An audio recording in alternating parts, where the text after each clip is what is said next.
Good afternoon, everyone. Good morning, good evening to each and every one of our guests here today. I'm saying so because I'm aware that we are not only joined by guests from South Africa, but from far as the United States. We have in our midst guests from Botswana, Namibia, Lesotho, Eswatini, Zimbabwe. So thank you so very much for joining the session for what promises to be an illuminating exploration as we are going to be dissecting critical aspects of our global risk landscape. Members, as IRMSA, we aim not merely to pay lip service, but to serve as a catalyst for change through our diverse initiatives. We are committed to you. We are committed to being intentional about what we deliver to you, to be responsive to your needs. So, in so saying, if you can please assist us to measure that progress by providing feedback using the chat box. So, today we come together for the Corruption Perception Index webinar, a webinar that is dedicated to understanding and addressing one of the most pressing challenges of our time.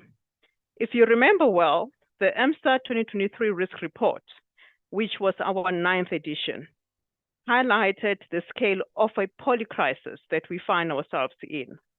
It spoke about the interconnectedness and complexity of strategic risks that the world is facing today. Some of the underpinning drivers to these risks as we see them emerge is and underscore this impunity for corrupt officials. That is why then the fight against corruption stands as a paramount mitigant for business, for government, and civil society.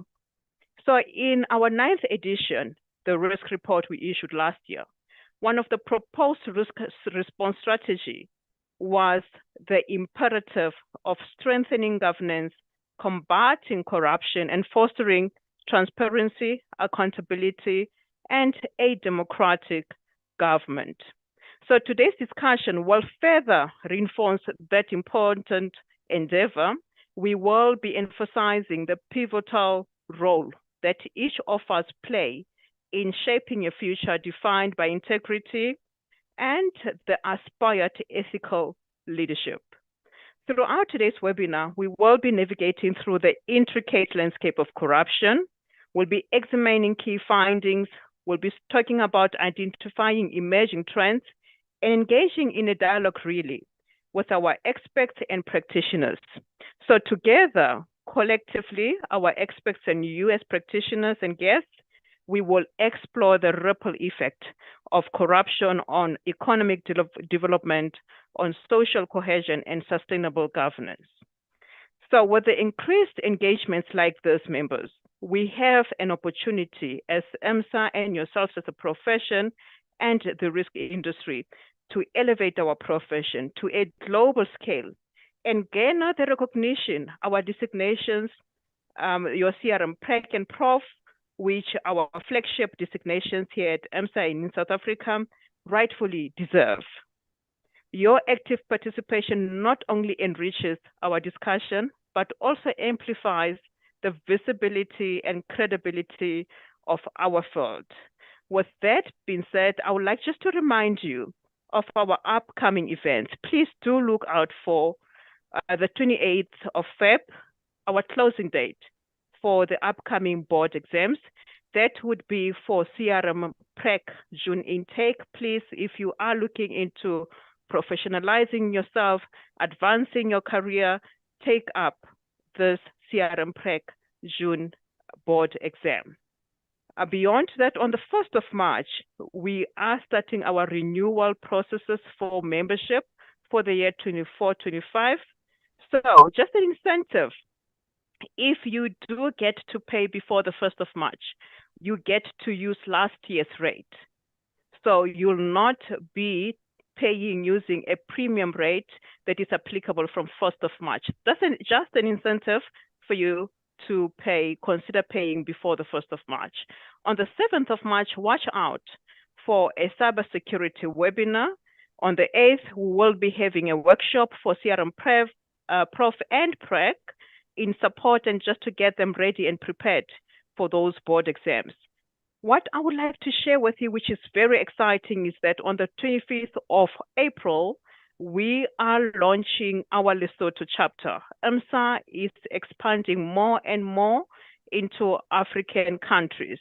And for that, I was just excited and wanted to share with you this exciting news. So without any further ado, please welcome our expert speakers. We've got Doc Hlengiwe Ndlovu from Wits University. We've got Wayne Devenage, CEO of Outer. Your one and only Christopher Palm, IRMSA Chief Risk Advisor, and our very own Chairman of the Board and President of IRMSA, Mr. Becky Gutsa, our esteemed webinar host who needs no introduction, Mr. Jeremy Max. Jeremy, welcome, and over to you as you help us peel off the layers of Corruption Perception Index. Thank you. Yvonne, thank you very much indeed. I've never been called esteemed before. My late mother would have been very, very proud of that. And can I just say on behalf of everybody who's participating today, as well as our august panel, welcome to the IRMSA family and the wonderful work that the organization does. I'm going to start this conversation. You've already made the introduction to all of our guests. There was a statement that was put out by IRMSA around the Corruption Perception Index, which, as you might or might not know, is put together by Transparency International. And it pointed to the worrying slide in rating, and it said that this poses a significant risk to, and I quote, our already volatile economy and deters foreign investment. Two things which are simply dangerous as far as South Africa's landscape is concerned.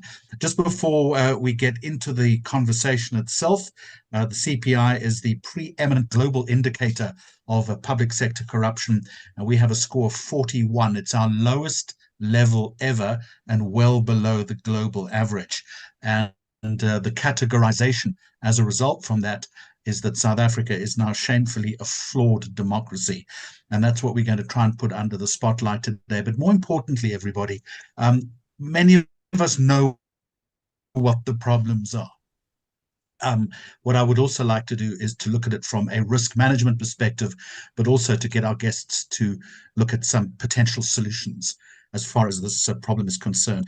So Wayne, Hlengiwe, and Chris, a very warm welcome to you. I have a very close eye on the Q&A box, which will be on your screen, on the left-hand side of your screen. If there is anybody that wants to participate in the conversation, has an observation, an agreement, or a disagreement, that's where I will be focusing my attention for the next hour or so.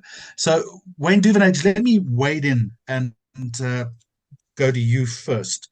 Yvonne, in her introduction, spoke about the landscape of corruption that exists in South Africa, the disturbing landscape of corruption that exists in this country. Maybe just from your perspective, and you're an outspoken voice as far as corruption is concerned in South Africa, how endemic and how entrenched is it in your opinion? And did this CPI score that we're discussing today surprise you? Yeah, hi, thanks again. Thanks to IRMSA for setting this up. Very important discussion. Thanks, Jeremy. So we weren't surprised at all. Cyril Ramaphosa came into power, into this administration 5 years or so ago on the back of an anti-corruption stance and ticket, and it hasn't got any better. Coming out of state capture, with all the expose that happened, we really did expect that we would take this information and start the process of healing and dealing with corruption. And nothing substantial has happened. So we're not surprised, and it is becoming a bigger and bigger problem, especially at lower government levels, where in local government it is rife at the moment. We are seeing far too many problems. And then nationally, I don't have to tell you, anybody who's a youngster has gone to try and get a driver's license now, it's almost expected. If you don't pay your 2,000 Rand additional fee, you're not going to get it. It doesn't matter how good you are at driving. And it's that type of thing. And throughout the various government institutions where we see it. But the biggest problem is the procurement processes that are not transparent enough, and what is taking place across all sectors of the public sector are being subjected to middleman fees, are being subjected to political manipulation, and it is a serious problem. So it's becoming worse. It's not endemic in many areas, but it is in others.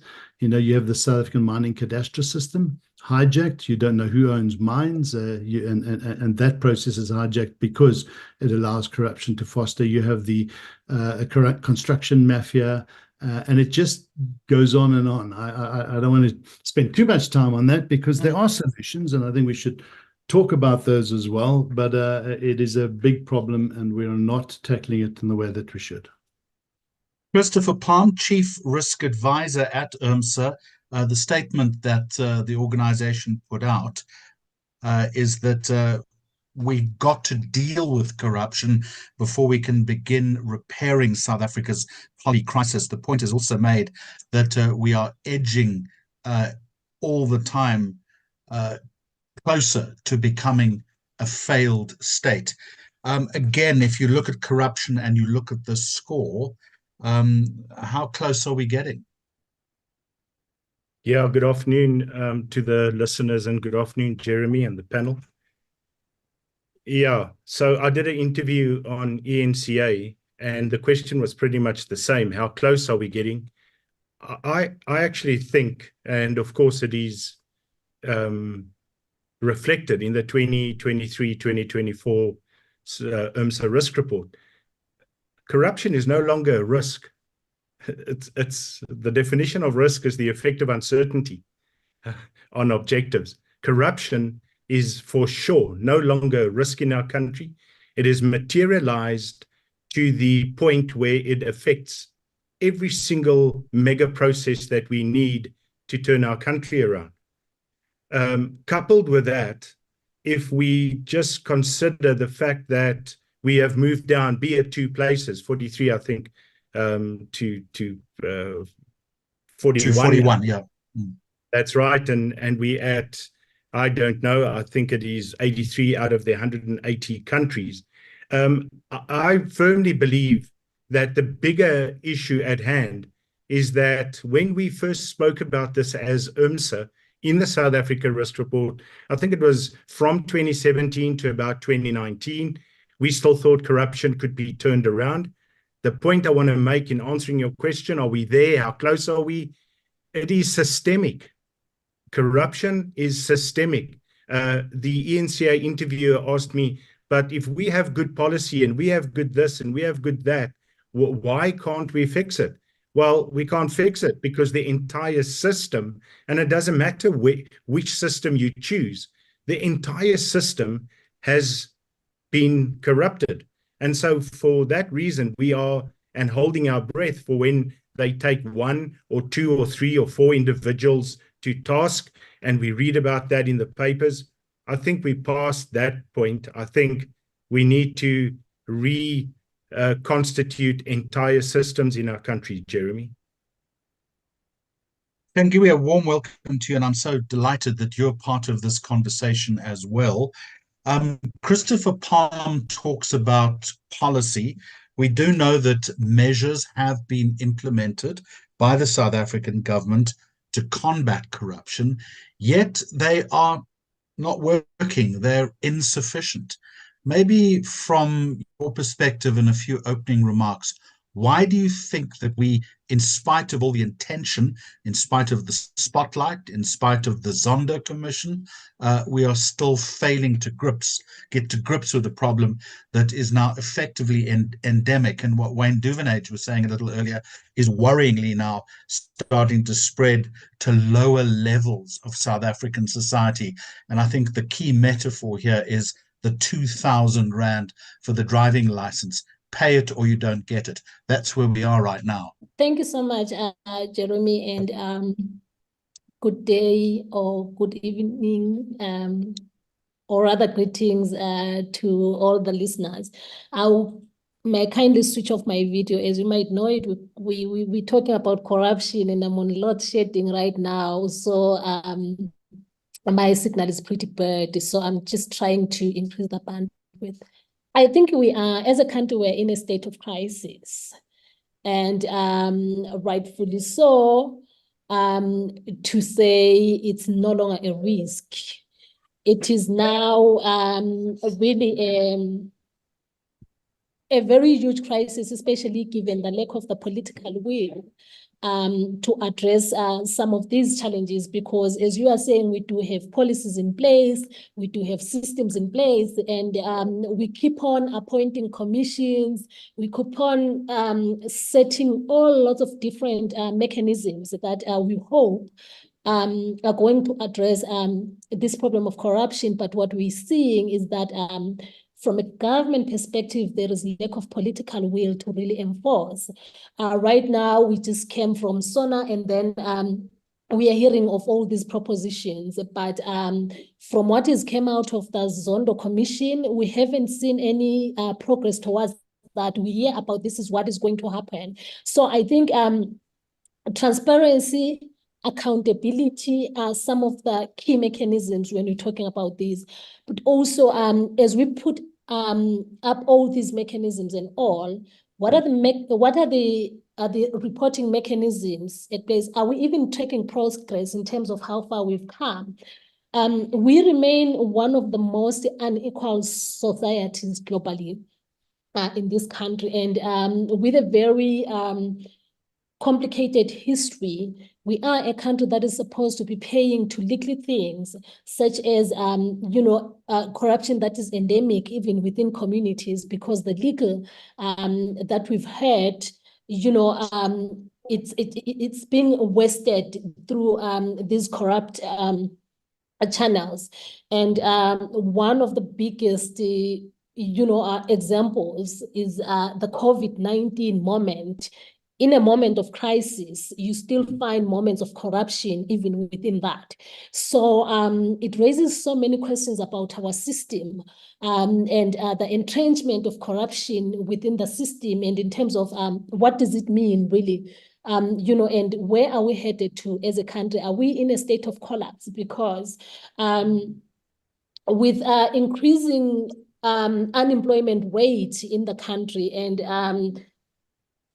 a very few people are now contributing to the economy in terms of paying tax and all of that, but all that money then is not, feeding back into the economy. Now, major issues like the ESCOM issue and load shedding, the legal that people are trying to put together, even if the economy tries so hard, to survive, but corruption is really, really, really, the death of this economy. And I believe we're at the brink of the collapse if nothing is done about the situation. Thank you. All right. So thank you, Hlengui. I don't know why I'm thanking you, though, because it's a pretty dismal picture that you're facing, but let's try and pull ourselves out of this now. Wayne Duvenage, back to you. The National Anti-Corruption Advisory Council, NACAC. What is its intention, and is it doing anything useful? Well, the intention is to drive South Africa's anti-corruption strategy, which has been put in place. It was set up some time ago, 3, 4, 5 years ago, as President Ramaphosa came in. It had been on discussion for some time. The committee was formed, the advisory committee, and then it has been constituted. And I was part of that initial setup committee, but right now, if you ask me, is it effective? Are we hearing anything? Are we seeing anything coming out of it? It's a great document. It looks good on paper, but nothing really has started to gain traction. It's not producing what it could or should. And I guess that comes back to the political will. We speak about how do we address this matter, and it does come down to leadership. It does come down to right from the top, and it's not difficult, Jeremy. It isn't actually difficult. We've got all the mechanisms and the Constitution and so much going for us, but all of that again is on paper. If you don't have serious leadership from the top that says this is what we're going to do from this day on, this is how we're going to tackle corruption, put in place the strategy and the structures. We've always said give the NPA the teeth and the investigating directorate another 10 billion rand. They'll give us 100 billion rand back every year.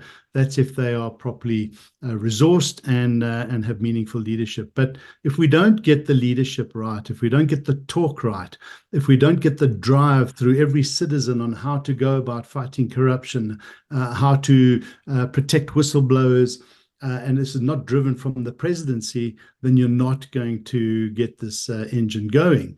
And that really is the crux of the matter. So you'll find then the whole cadre deployment process has been an engine room for nefarious activities. We see it every day. I can tell you right now, higher education, what we're uncovering in all the CETAs and NSFAS, it is fraught with corruption. And there are political agendas at play. And wherever there's an opportunity for people in high places to be able to extract from the system, they will do it. And they are doing it every single day. And the poorest of the poor are suffering as a result. So, but we just got to focus on how do we turn it around. And that's where I think the next number of months lie, with the elections coming up and then beyond that. And Wayne, you've offered 3 pillars in terms of how to get that right. So let's, if we can, get a little granular. One is political will. The second is better leadership. And the third is driving every citizen to be more attuned towards fighting corruption. Let's start with the leadership quotient first, because I think if you and I and Chris and Hlengiwe had a rand, but every time we had to mention the 3 words political will and leadership, we would be very wealthy individuals. What does political will mean?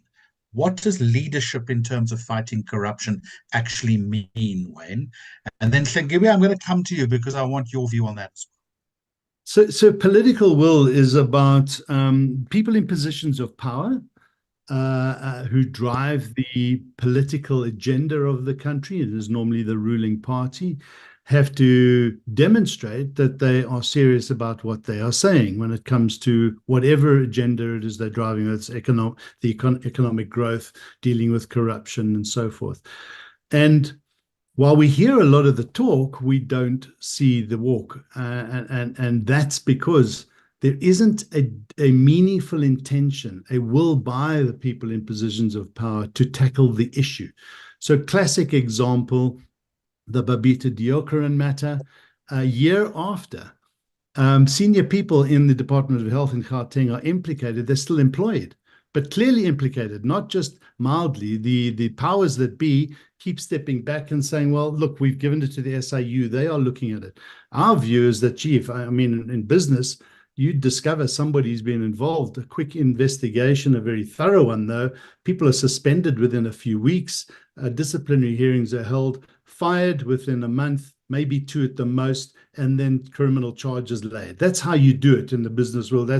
But that's not what happens, because people higher up start to put a lid on the matter and say, well, you can't go there. Even if you're in the middle management structures and you're seeing all of this, if you expose this, we're in trouble. So people are removed and so on. And that's where, if there's no political will, then there is no leadership on the issue of tackling corruption from the people sitting in the positions who are abusing those positions.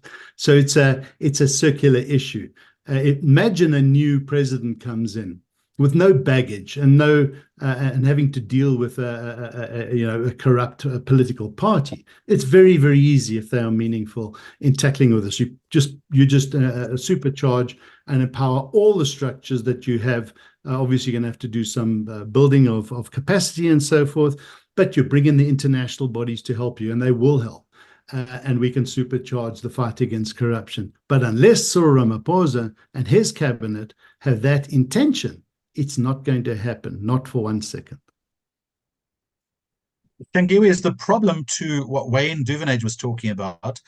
Is the problem just too big and there's the lack of this will? Or do you think that there's just too much fear that is swirling around? Fear of consequence, fear of your own life if you blow the whistle. And we've seen terrible incidents of that happening in the past. What's your view? Absolutely, Jeremy. One of the biggest issues is that we do not have a whistleblowers protection plan here in South Africa. We've seen, whistleblowers being bullied, having their lives at risk and all of those things. And the government hasn't really invested in, protecting whistleblowers, but also it is not surprising because corruption is within the government in itself. So we see the people who sit in different positions, as Wayne has already highlighted, who are having these lingering ghosts of corruption over their backs, and they continue, to do business as usual. So if it doesn't start within the government itself, within the ruling party itself, it is difficult for it to happen, from other spaces. The parliamentarians, they do have some of the state security measures here and there, but those resources are never used for the general public or people who work in these public offices to kind of protect them if they are whistleblowing. But also the other problem is that even within those spaces, it's now difficult to tell who's corrupt and who isn't. And I think we carry a very dangerous history, of the language of eating. What do comrades mean when they're saying it's our time to eat? How does then that, manifest itself in the everyday running of the country? So those are some of the things. And to say, even the politicians themselves or the people in government, they don't call each other out. They do not account whatsoever. So those are some of the problems that really, if the government does not invest, especially in terms of protecting whistleblowers and in terms of enforcing mechanisms, because the commissions, they will just, give recommendations and they do not have the enforcing power. So all of those issues, when they're bundled together, and that's why we are in this situation where we're facing these challenges. So, Christopher Palm, coming back to you, I want to make one observation, and then I'm going to put a very useful question to you from one of our participants in this webinar. It's great to see that we've topped well over 150 people who are participating this afternoon, which indicates to me just how seriously people are and should be taking this particular issue. First of all, we've confined our conversation so far to the public sector because that's where there is high-level manifestation. I understand that. But let's be very, very clear, and Christopher, I'm sure you'll agree with me, that this is not just a public sector issue. People from private sector entities who are on this call this afternoon could very well be working with organizations where there is corruption, hitherto perhaps unseen divide between the public and the private sector. I just want to say that. The second thing is, and Cynthia, I think that if I've got your name correctly, nice question, Saki Cynthia Mklangu. How are platforms like this one that are formed by taxpayers or professional bodies assisting in the fight against, in other words, an organization like the Institute of Risk Management, and there are many other professional organizations? Christopher, aside from ventilating the issue like we're doing this afternoon, and I hope that it might change some minds, I don't know, what else can professional bodies like this one actually do? Are they do they have heft and weight and influence, or are they are we just simply part of the noise? Yeah, I think that's an excellent question. It's a good question. I've got a couple of responses that I would like to share. I think the first thing is that if you think about the relationship, well, let's just first talk about the professional body itself.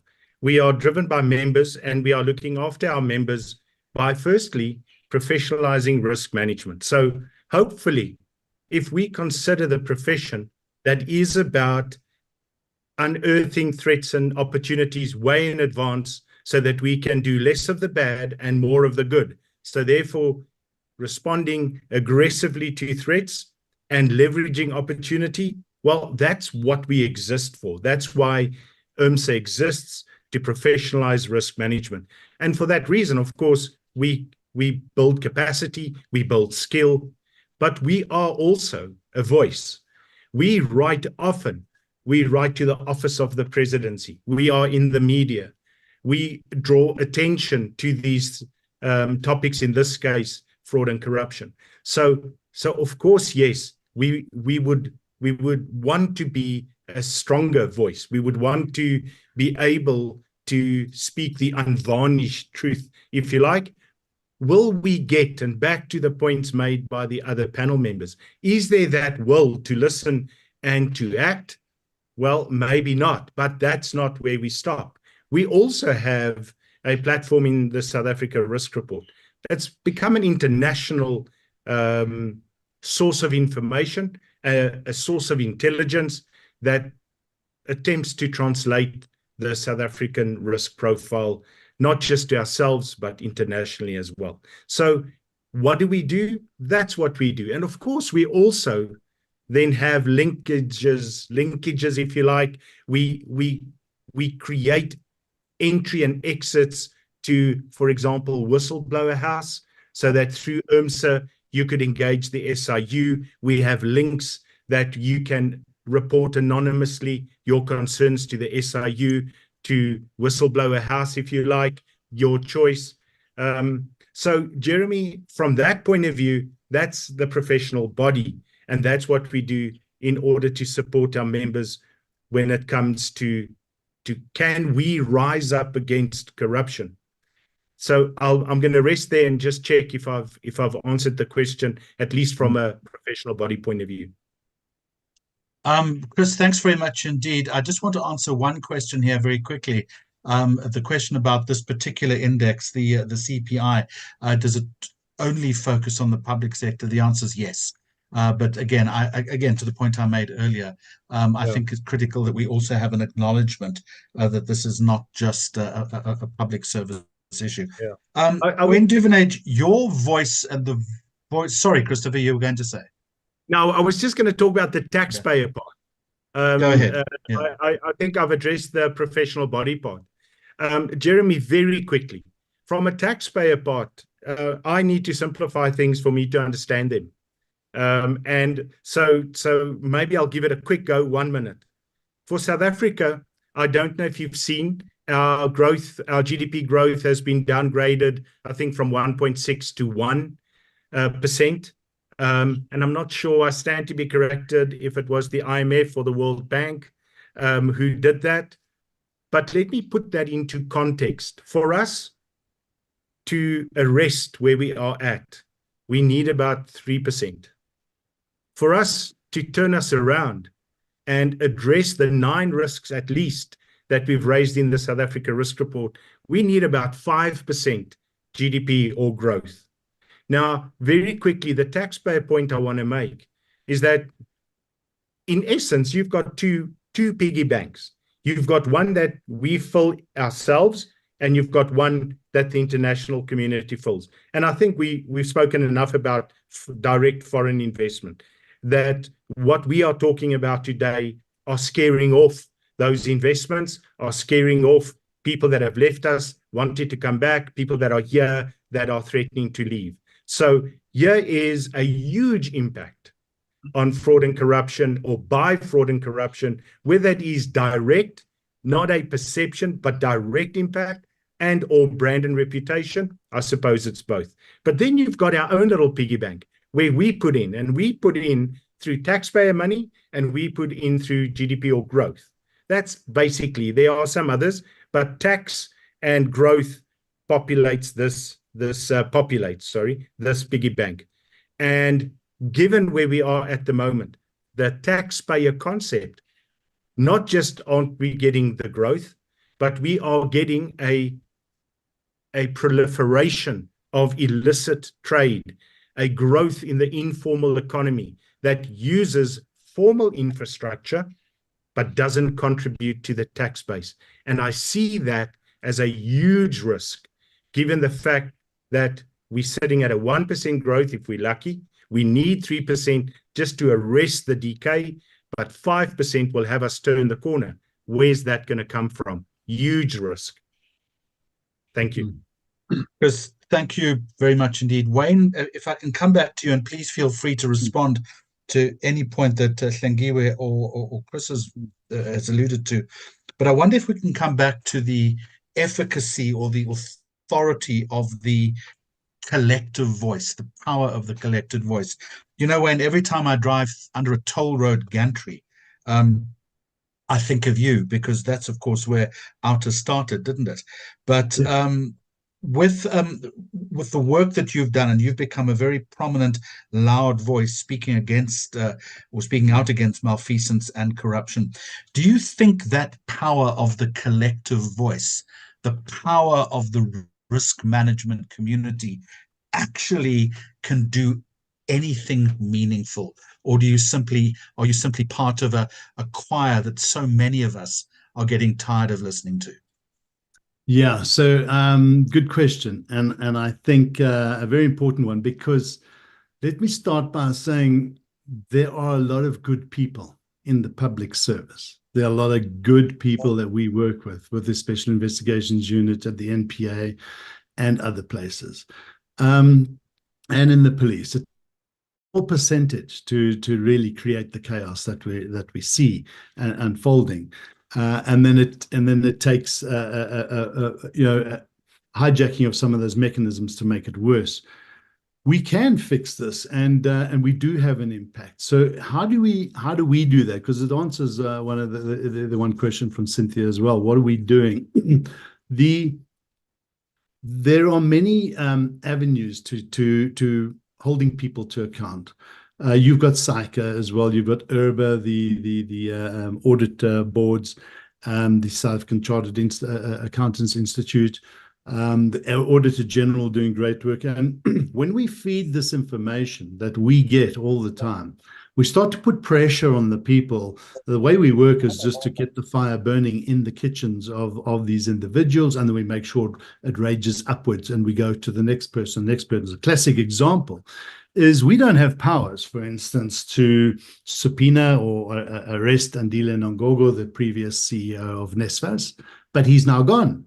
Why is he gone? Because the narrative, when you drive the narrative, but professionally and in a way that creates the pressure, then they've got nowhere else to go but to ensure that they either try and cover their tracks, and this is where whistleblowers come in, very important in the process, and the information becomes too big to ignore. They have to then put in their individual or their independent investigations. We make sure of that. We apply heat there. And so now you have Andile Nongogo, the previous CEO of NSFAS, fired, something we called for, and the minister and the chairperson of NSFAS fobbed us off in the middle of last year. Now the chairperson's the next person in line. Where's he? Ernest Khoza is now stepped aside while another investigation takes place. Where's the next level? Well, it's the minister. And so it's this narrative economics that I talk about so often, where the story becomes the real issue, and you do not relent, and you have to be persistent on it. That gets the results. The pressure that we now put onto the NPA after we give them all the documents, all the information, build their cases for them, by the way. We write it like a charge sheet with all the information. All they have to do is subpoena bank accounts just to check the stuff that we've got is correct, and we help them to go and do their work. Sadly, they just, and I really don't know what we call Section 27 referrals, a number of them, from the deputy president, the previous deputy president, Mabuza, to so many others. So there's an unlocking of the work that has to be. We always say that who's in power today is not necessarily in power tomorrow. that these things will surface and accountability will be meted out. But you've got to keep on that track and don't relent. And I think it's working in many respects. It should be 100 times what it is, but it's working. And we now need to get business on track. We need to get business against crime into the space of setting up specific task teams, and we're working with them so that we can deal with for instance, the construction mafia and so forth. These are not difficult things. They seem to be difficult, but when you have a very clear strategy and you put in place the good people, and there are a lot of them, we can tackle this issue. And that's what excites us at IRTA. That's what, we get up every day. We're not depressed about the fact that we work in the space of fighting corruption. We're excited about the fact that we are making a difference. And we should have 5 times the amount of staff working at IRTA so we can get to more. The saddest thing for us is we have to turn away so much business, business being engagements of clear corruption, but we just can't get to it all because our team is only 42 staff and we need, as I say, 142. Bit like a game of whack-a-mole, isn't it, Wayne? Yeah, but we're hitting those moles every now and then, and we're watching what's unfolding. And new administration comes into being. Hopefully, there's some change. There's some new political will coming in May, a few months down the line, and then things could change, as they did when the brakes were put on state capture, but not enough to stop this from infiltrating local government. The biggest issue that we're going to have to work on is transparency, because transparency is the enemy of corruption. And when you get that right inside Eskom, inside Transnet, where there's still a gross lack of transparency, by the way, in procurement, it continues to thrive. So we will get there. But it is an uphill battle. Hlengiwe and Ndlovu, let me bring you back into the conversation from the Wits School of Governance. And I'm so glad that Wayne Duvenage raised the important issue of transparency. In terms of transparency and good governance, then, how do you inculcate a better culture of transparency, given that the prevailing climate in South Africa right now is to run into dark corners and hide? Thanks, Jeremy. So the issue of transparency is closely tied to the issue of accountability.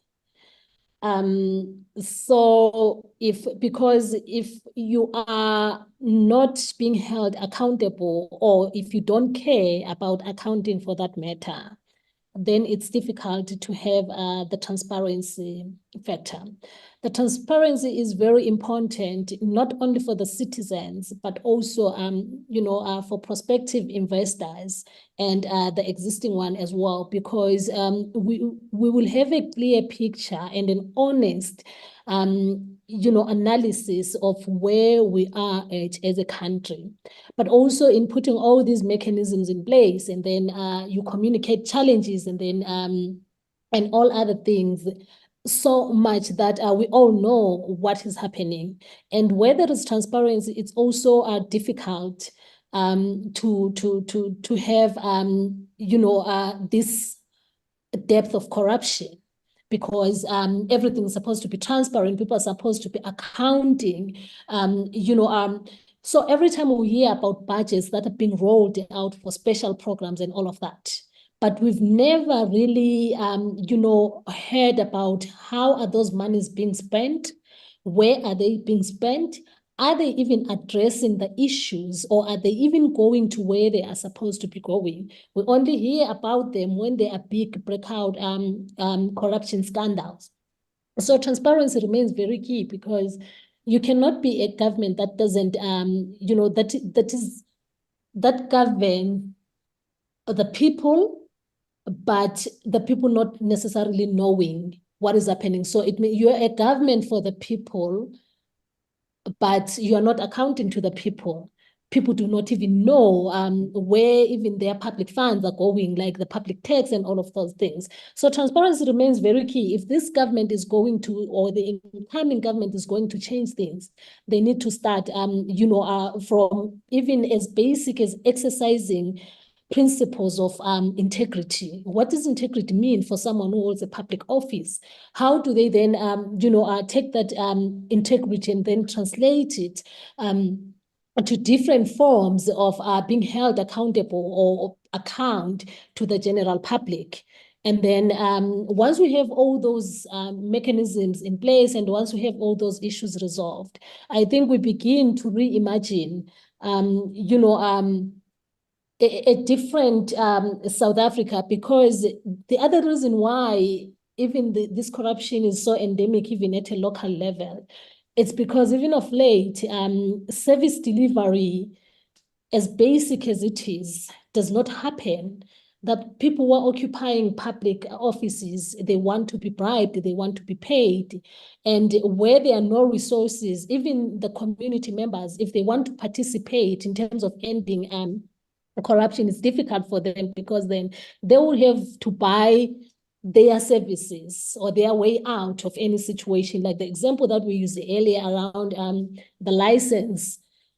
You need a license, and you need it, for important reasons, but you still need to pay for it. Otherwise, you don't have to.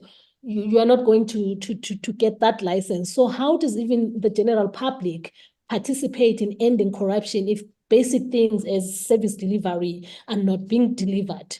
But also, I think we have these different organizations, as Wayne has already elucidated them. But also, I think of late we lack a robust civil society spirit that we are no longer seeing in the space in terms of, I've been surprised. I thought by this time, even with this issue of ESCOM and the load shedding, I've thought that maybe at this moment we would have seen thousands of protests directly challenging the state of ESCOM and demanding accountability and transparency in terms of what is happening. We just got a minister of electricity. We don't know what have they been doing there, how much are they getting, what are they using the funds for, and. So all these things are really key in terms of addressing some of the issues around corruption. Thank you. Thank you. I think you're absolutely right. And I think sometimes just when it comes to the protest and taking to the streets, people are maybe just so exhausted that taking the line of least resistance. I want to come back to transparency very quickly. I want you to complete the loop if you can. You talked about the importance of civil society and the voice that they own and that they're entitled to use. But within any organization, it's very difficult, surely, to design policy around transparency and even to regulate transparency. It is contingent, as you say, on the goodness and the wherewithal and the commitment of people. But that doesn't always happen. So it's a difficult one to inculcate that culture of transparency, Hlengiwe, isn't it? It's very difficult to really, infuse that culture, whatever policies that you are building, because also while, all these issues are entrenched into the system, but there are also individuals who are occupying these spaces. So it's important in terms of when one, embarks on any mission, they know or they understand what they're getting into. So one of the things, being in a leadership position is a huge responsibility. Even if these different organizations can really push because they've been pushing really hard, they end with exposing these corruption practices. They make the necessary noise, they make policy recommendation.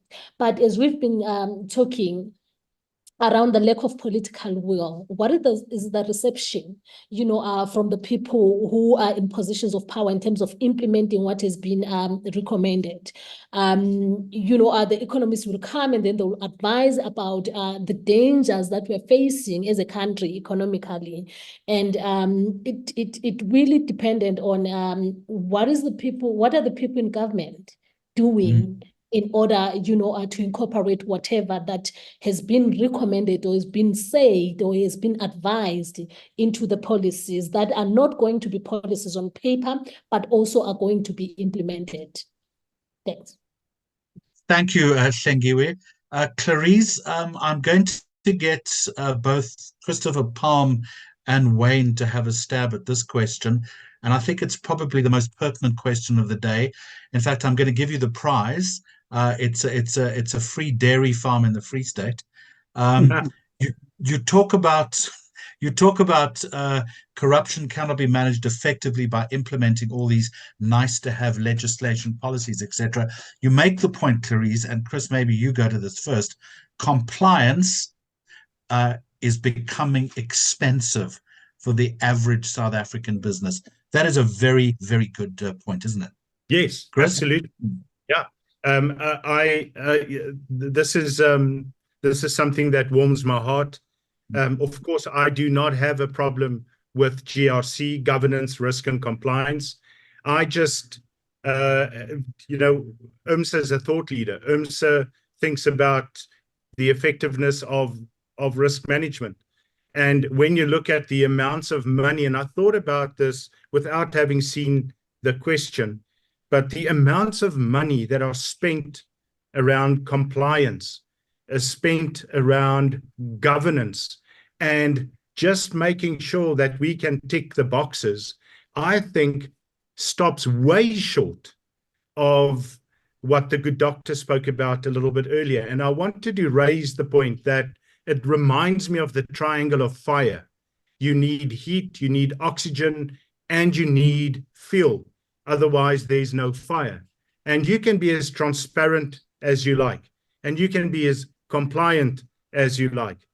But if you do not have performance-linked consequence management, then you have nothing. You just have empty promises, and you have policies that exist for the sake of compliance. I support that wholeheartedly. And that is where we have written to the international community. And Yvonne spoke about that earlier, where we are talking about the integration of strategy, risk, and resilience. And if you could imagine having a strategy to eradicate systemic fraud, and you link that to an effective risk management culture, which includes risk control frameworks, and you then add to that a resilient nature or a proactive culture, I think that's a lot more worth than focusing on ticking the box around compliance. Has to be linked. Wayne Dubinich, do you want to add to that, and particularly to Clarice's point about the high cost of implementation, particularly if you're a small or medium business, you want to try and eradicate corruption, right?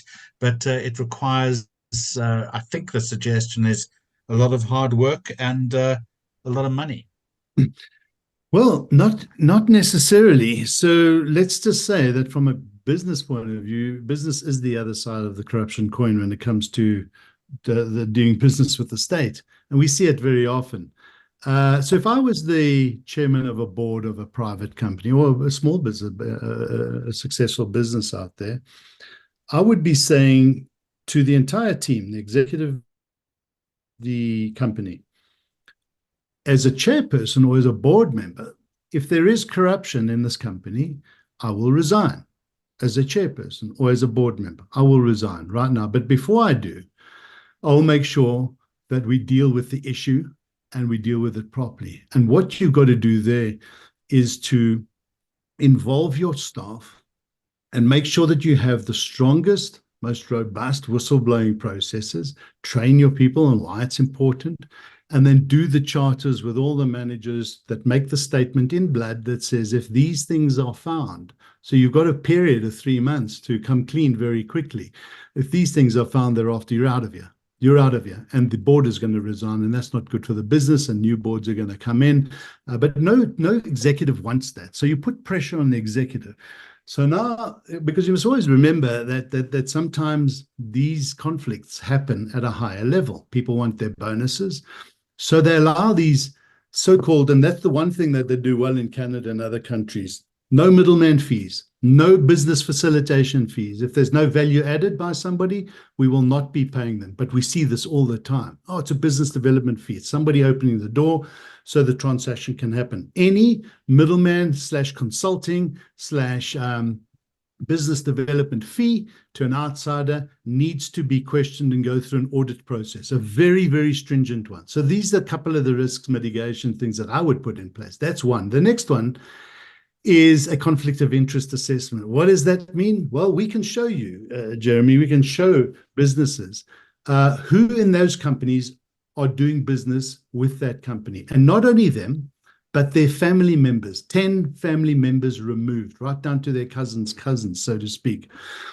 And it's not difficult. We've got the tools in that to do that. We've done that in the past where we've shown an organization how many people in their own company or in some department in government is doing business with that company. That's a clear conflict of interest.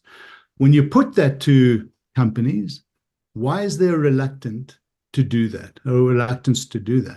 Well, that starts to show you that people, even in the corporate world, are implicated sometimes. So if I was a risk manager and on the boards, these are the things I'd put in place. Not rocket science, very easy to do. Well, not easy. You've got to go through the right processes. We can help companies there. That's when you start to unlock the issues. That's when you start to find out where deals have been done. There are companies right now, Jeremy, that are paying rates and taxes far below what they should be, water bills far below, and these are businesses making profit out of you and I, the water that is provided to us, for instance, making beverages and so forth, and somebody's done a deal and they're paying half the rates that they should. Those can be undone through a process of exposure and involving your staff. If somebody knows something in every company, and if you make it safe for them to expose it, we can deal with corruption in the business sector, and that then flows into the public sector. Christopher Palm, I'm going to come to you in just a moment about the voice that the risk manager needs to have in the process that Wayne Duvenage has just outlined. But Hlangiwe, back to you. Critical that the whistleblower process, as Wayne has referred to, is also encouraged, protected, enhanced, supported within an organization. And often that would be the weak link.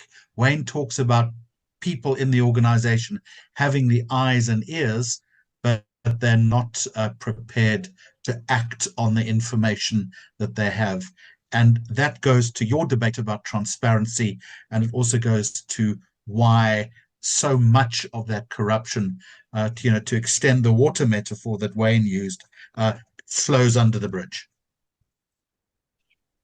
Absolutely. So it's two-way, as you are saying. On one hand, people are scared, as we've already discussed, but also on the other hand, so three, so to speak, instead of two. So on one hand, they are scared. We've already spoken about that. But also on the other hand, in some organizations, people have spoken about all these issues, but they are not heard either because whoever is being reported or whatsoever, they have connections within the space and all of that. And therefore, the issues go unaddressed, and people will ask themselves, at what cost? Am I prepared to do this if at the end of the day, nothing is going to be done about the situation? And then the third part is, of course, in some spaces, it has to do with the shared responsibility or shared negligence, so to speak. If we all share these values that this is how we're going to run things, we're going to protect each other, around these issues of corruption and all of that. So we are most likely to not see progress. I think there has to be more incentives rather, especially given the state of corruption in the country, the system that we find ourselves in, for people to be more encouraged to speak out. Because then if there are risks, there are no incentives whatsoever, there are no guarantees in terms of protection and all of that, it's going to be difficult, for whistleblowers to come forward. But also sometimes I think within some of the spaces is those blurred lines that are not necessarily are understood in terms of what accounts to corruption and what doesn't, because we use different languages to talk about different things. Even when we are doing corruption, we still have words to justify our actions and all of that, and then make it legit. So if there are, if there are no policies in place, if there are no boundaries, if there is no collective, understanding of what corruption means, how it looks like, but also in terms of public awareness and also public discussions around corruption, to even citizens, when we talk about the general public, when we're moving from smaller companies to broader places, do they understand that even as an ordinary citizen bribing, what does it mean? Is it a crime? Do we know? What does it mean in South Africa? So even that, public education around these issues, I think it's still lacking in the country, and we haven't really gotten to, to be outright about it, to be intentional about all of these issues. So, yeah, that's why we're finding ourselves in this system. I think we need to be very intentional. We need to be deliberate about, going all out to talk about corruption, to educate people, and also to create some incentives in terms of, and some protection measures in terms of curbing corruption. Thank you. I like those two words that you've just used, deliberate and intentional. So, Christopher Palm, back to you, Chief Risk Advisor at IRMSA. How does the risk office, the risk manager, the director of risk within an organization, the chief risk officer, how do they become more intentional and deliberate? And how do they need to change the tone of their voice and the tenor of their message? Yeah. I think, if to all the risk professionals in the room, if you follow a proper risk management standard, Jeremy, if you look at the elements that sit within the 8 process elements of a good risk management, a world-class risk management approach, there are things like supply chain analysis, stakeholder analysis. You are looking not just internally, but you are looking externally. You are considering the relationships that you are in, the impact of you on those relationships and them on your organization. I firmly believe the risk manager, if doing risk management properly, without a doubt will be able to identify at least the most imminent or the most significant, let's call it, fraud and corruption. I have no doubt in my mind, because the methodology of risk says we consider our strategy, we consider our performance indicators, we consider the risks associated in that space, and not just the risks. We get to that risk by looking at our stakeholders, considering those relationships, as I said. And it doesn't stop there. Linking back to Wayne's point, it doesn't stop there. We carry on and we involve the owners of the system of internal control of an organization. We involve them. We understand what the controls are. We understand how well those controls work. We go further. We align to an executive accountability. We put a name down. We put a date down for when this should be addressed. And you know what else? And this is where I have a big gripe. We hand this over to our assurance providers, to people that's supposed to come in and give assurance that these controls are working. So when you ask me, what can we do about it? How can we get stronger about it? I think we need to keep our assurance providers accountable at a much higher level. So who do I talk to when I talk about assurance providers? Your internal and your external auditors, for example. There is no more getting away from a sample approach and at the back end of an audit or a review that you call yourself out that you couldn't have picked up systemic fraud. Because the risk management process gets you there. It gets you there. We just now need to make sure that it's valid, that it's accurate, and that it's complete. And that's where your forensic experts and your internal auditors and external auditors come into play. And yes, they will claim that it's not their job, but maybe it should become their job because it is so pervasive, so in your face. So how do we get our voice out there? The risk professionals must stand up and be counted. We must become part of that conversation where we speak about the unvarnished message around, specifically in this case, fraud and corruption. That's how I think we need to change it. We've got the tools, we've got the platforms, we just need to do the job right, and we need to include all of the stakeholders in the, I stand to be corrected, but the King Code talks about, I won't do a number because everybody's got a different number, but the lines of assurance. We have to, again, be transparent, have great policies, but for sure, act, perform, report on it, and hold people accountable. That's where I peg our role. Christopher Palm, thank you. And I'm going to take that as those notes as your closing remarks. By the way, Taryn, thank you very much indeed. Maybe this is IRMSA's positioning statement for 2024, a very simple hashtag stand up, which I think is great.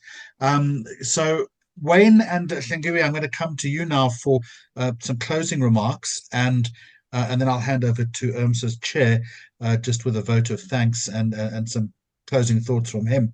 Wayne, maybe picking up on what Christopher Palm said, how do you think the philosophy of risk management needs to change? You've given us the 3 or 4 implementable measures that you would introduce if you were in that risk management space, but it's also in the head, isn't it? Yeah, absolutely. I think, first of all, risk managers need to understand the risk the companies face when it comes to, and you only have to think of the McKinseys and KPMGs and the Bains of the world, and recently SAP, who had to pay massive fines of what happens, and to not only the organization, but its staff. And really start thinking outside the box and push the boundaries when it comes to, well, how do we ensure that corruption is not a risk in this organization? And it is then about thinking, how do we make it uncomfortable for our executives to answer the question, are we dealing with and are we being meaningful in the way we tackle and help get our staff to help us? Because as I said, your staff are the eyes and ears of what's happening. How do we make them feel absolutely safe and comfortable? And if you unpack that, I can tell you now that many companies tick the box of a whistleblowing platform. Just merely tick the box, oh, we've got one. But have they tested the robustness? Have they checked with the staff how comfortable they feel in using it? Have they transparently put out to the staff that how the whistleblowing process works, who will be notified? Because so often you're trying to raise an issue that might cost you your job if it comes back and it's not handled properly. And so I think risk managers need to really relook at the whistleblowing process, encourage whistleblowers. In fact, the company should start to look at employing people that have been pushed out. I can tell you now how many whistleblowers are struggling to find jobs, not because they want to go into companies and just look for trouble and blow the whistle. They just happen to stand up, and you want to bring people like that into the organization, but they're good people. They want to do their work. They want to get on with having a career and a job, and you want to promote that in your organization. So I think simply look outside the box, push the boundaries, do things very differently, bring your teams into the process, and introduce a new policy that says we will not pay middleman fees, we will not be paying facilitation fees, And anything that looks and smells like it will go through a new process of vetting and investigation. Obviously, if it's deliberate, if it's legit, it'll pass the test. If it isn't, you're not going to pay them. The minute you start putting that out there into companies, you start to shake the tree a little bit, and where there's a worry and where there's a pushback, start digging even further.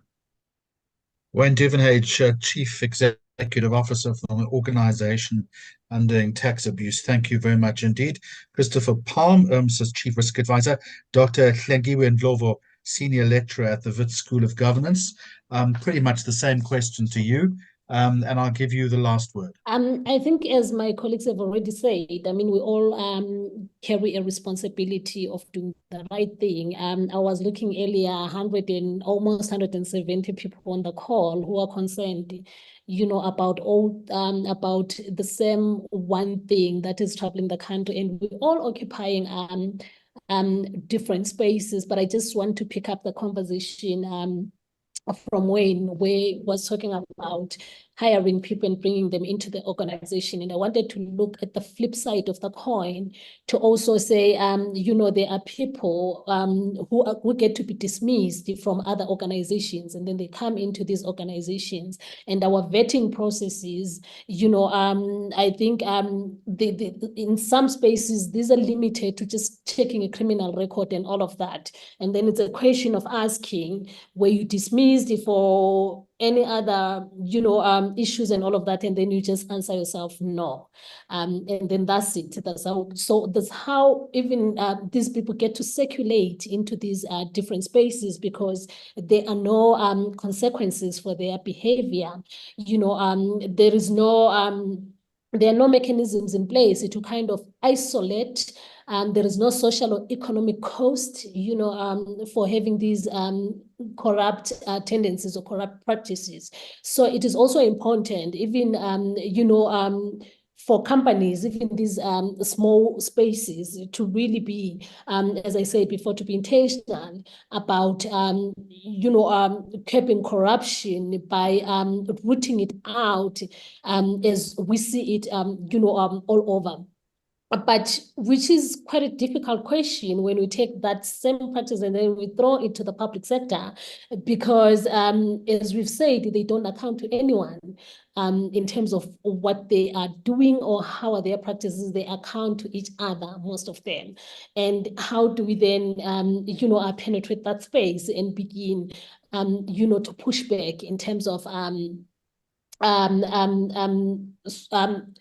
putting into practice some of these values that we're talking about. But I think it's a responsibility for everyone really to say it starts with us in the everyday, one person at a time. And then I think slowly, but this culture, has to go a long way, and we spread it around so that at least we do at some point reach an ideal society where we really fight against this corruption. Thank you. Thank you very much indeed. Like any conversation, we're not going to give you a silver bullet. We're going to spark some thoughts. All three of you have had some interesting observations, important observations, and also some excellent ideas in terms of risk management strategy for 2024. We are in a tough year. It's an election year this year. There's a lot of flux. There's a lot of discontentment in South Africa.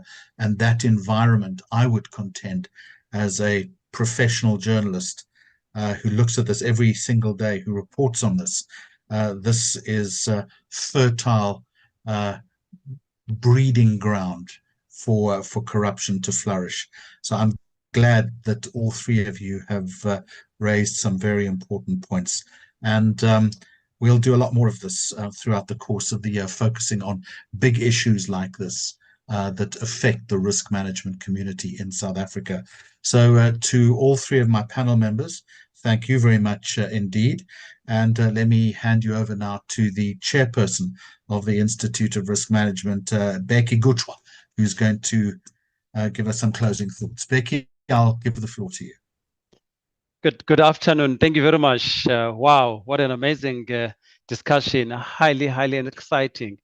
And then before we conclude, I just want to extend my sincere gratitude to our esteemed speakers, Christopher Palm, Wayne Davenage, Hlengi Wendlovu, our CEO, Yvonne Mutibi, and the ever great Jeremy Maggs. Thank you very much, guys, for this exciteful engagement that we've just had. It is really, really a great late in the afternoon having these sunset discussions. I didn't know it was so exciting.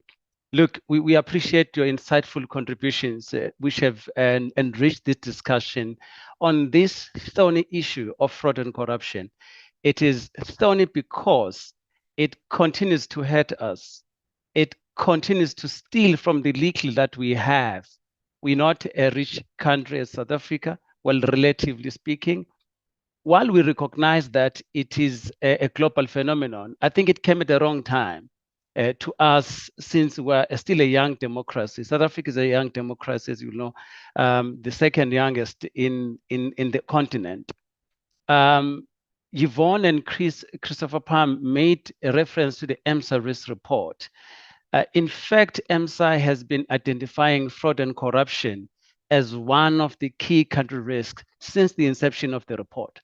If you go back, then we'll look at that. It may have sort of like shifted within the top 20 and the top 10, but it has been one of these issues that we have raised, that it is one of the areas that we are concerned about as the Institute and as the risk professionals. Interestingly, you'll see that if you visit these organizations, and the risk officers will agree with me here, that in their risk registers, you'll find almost each and every organization, especially in the public sector, you'll find that in their risk registers, there is a risk of fraud and corruption that is identified. And to such an extent that they'll have separate discussions just to deal with these matters. But unfortunately, not much we have seen coming out of these processes and the discussions that you will then get from these organizations. It is quite sad, but it is a phenomenon that we know, that we are aware of. It is a phenomenon that we have identified, but somehow we are not winning this fight. And I couldn't stop but think about when I was hearing Wayne, him mentioning the good leadership at the top, get the talk right, it be driven from the presidency. I couldn't agree with you more, Wayne, there. In fact, I wanted to add to say the boardrooms of the corporate too. But later in your discussions, you also spoke about the organizations that do business with the state, because a lot happens there in those relationships. We have seen a lot happening between the businesses, the private businesses coming from the private sector when they're dealing with the state. Somehow things are really, should I say that we have serious challenges, especially in that connection. Now, again, this point reminds me of a video. There's a video that I've seen recently. I hope some of you have seen it in the social media. It's just one guy. He talks about how they got Singapore to do right. And they now show you beautiful pictures of the Singapore. I think there you will then witness a real smart city, if not a smart country. But we're still waiting for hours that we are promised to get the smart city. But basically what I picked up from that video is that what they used was the deterrence, which I think is lacking in South Africa. I've heard the colleagues, correctly so, speaking about the transparency, speaking about making it law, speaking about compliance. I think people are aware of the laws of this country. People are aware of the compliance. They are aware of the effects of the fraud and corruption and what it steals from the ordinary people and the taxpayers too. But I think the issue, when you really want to deal with this, it's mainly the deterrence, which is what this guy in the video from Singapore talks about. He's saying we're being deliberate. We took tough decisions.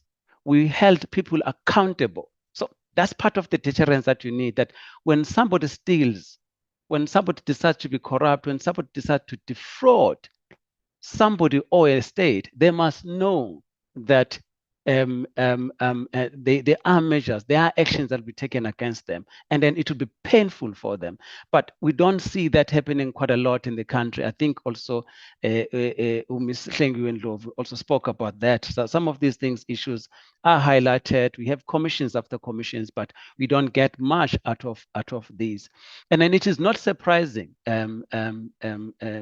Jeremy and our speakers, that Singapore, if you look at that report, Singapore scored 83 points out of 100, and they are ranked at number 5.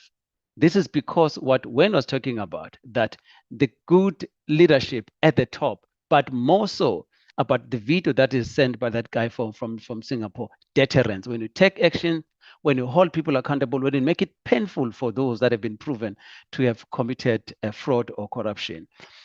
We also know that China has done well when it comes to corruption and criminality. Surprisingly, I didn't expect that to happen. They scored now 42 points out of 100, just 1 point above South Africa. So I would have expected them to score a little bit higher.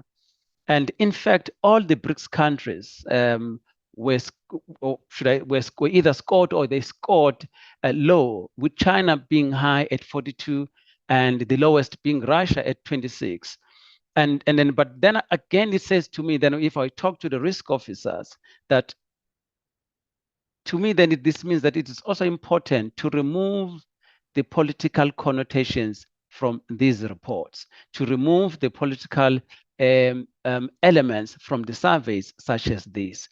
I'm not questioning the survey, but I'm just saying that when you're taking them, when you're reading them, we must take them into a context. It is very important, because it was interesting to see that all the BRICS countries may have been scored low. And this is not taking the fact, and this is a point that was made by Wayne in the very beginning, that we know, and also Jeremy, we know of our problems. These are not the things that we're not aware of. We have seen them. We have seen the whistleblowers. We've seen what has happened to them. You made an example of the late, may her soul rest in peace, Babita Dekoren, how she lost her life when she was trying to fight corruption in South Africa, to be specific, in Gauteng.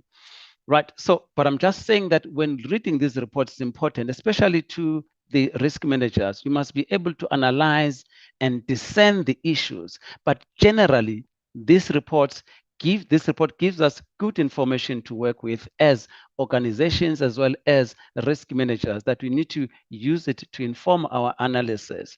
So I will therefore want to encourage all our colleagues, the risk officers, to continue to do the right things, and to always choose the right side when faced with ethical dilemmas, because we are aware, some of us are aware of the great risk officers, the great chief risk officers that want to fight corruption inside their organizations, but it is so difficult when we are inside.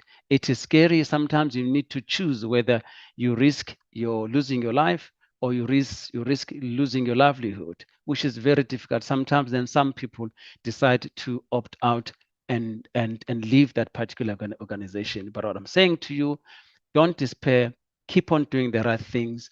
And we're so encouraged to hear the work and to have seen it even in the media, what the work that is done by AUTA and other organizations that fight fraud and corruption inside the country. So we then encourage the risk officers to get strength from that and keep on pushing until somebody out there then hears us out.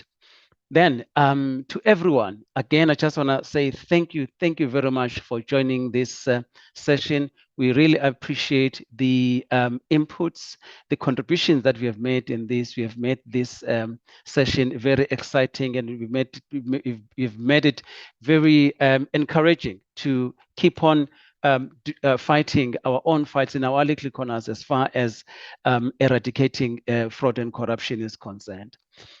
Before you then leave, I'd like to encourage you to take a moment to complete this the feedback survey, so that we can hear your thoughts. The Institute would like to continue to improving in these type of events that they continue to arrange for yourself. So if you've got any views, please put them in that feedback so that we can then improve as we go forward.